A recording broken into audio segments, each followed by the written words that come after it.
अब हम शिव सूत्र के दूसरे सूत्र पर आते हैं, ज्ञानम बंध। प्रथम सूत्र की तरह यह सूत्र भी केवल 2 शब्दों से ही बना है, ज्ञान और बंध। इसका शाब्दिक अर्थ है ज्ञान बंधन है। साधारणतया ज्ञान को मुक्ति का मार्ग बताया गया है। गीता में तो ज्ञान योग भी बताया गया है, किंतु शिव सूत्र के दूसरे ही सूत्र में ज्ञान को बंधन बता दिया गया है। ऐसा क्या है ज्ञान में जो इसे बंधन बता दिया गया है?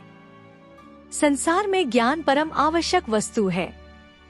बिना ज्ञान के आप सही जीवन जी ही नहीं सकते। यूं तो कहने को ज्ञान अनंत है, किंतु मनुष्य की ज्ञान को धारण करने की अपनी एक सीमा है। यदि किसी को यह भ्रम हो जाए कि उसने सब कुछ जान लिया, तो इसे ज्ञान से उत्पन्न दंभ ही कहा जाएगा।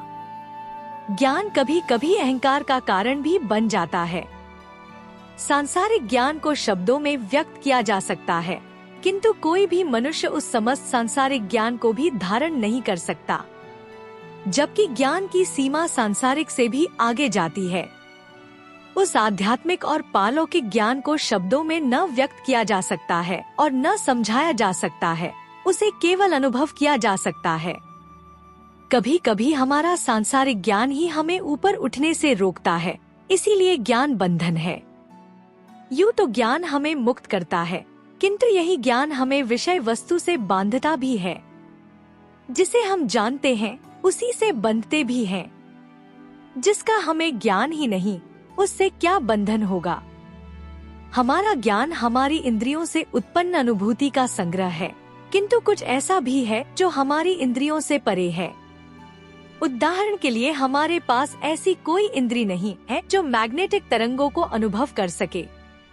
आज हम उपकरणों की मदद से भले ही मैग्नेटिक तरंगों को पहचान गए हों, इसी प्रकार हम अपना सारा जीवन गुरुत्वाकर्षण यानी ग्रेविटी से बंधे हुए जीते हैं, किंतु हमें पता ही नहीं होता कि हम धरती से इसी बल से बंधे हुए हैं।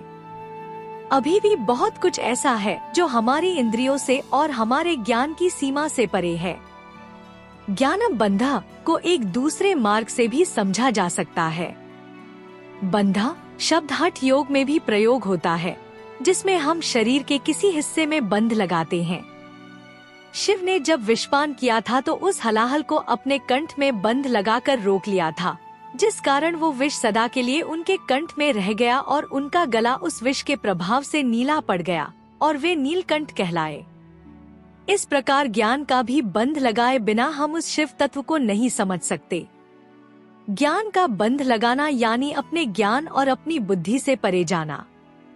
जिस क्षण हमें यह अनुभूति होती है कि हमारे द्वारा अर्जित किया हुआ ज्ञान कुछ भी नहीं है उस परम तत्व के सामने, बल्कि हमारा ज्ञान ही हमारा अज्ञान है और हमारे ज्ञान ने ही हमें उस परम तत्व को जानने से रोका हुआ था, उस स्थिति में जो भाव उत्पन्न होता है उसे ही शिव सूत्र में ज्ञानम बंधा कहा गया है।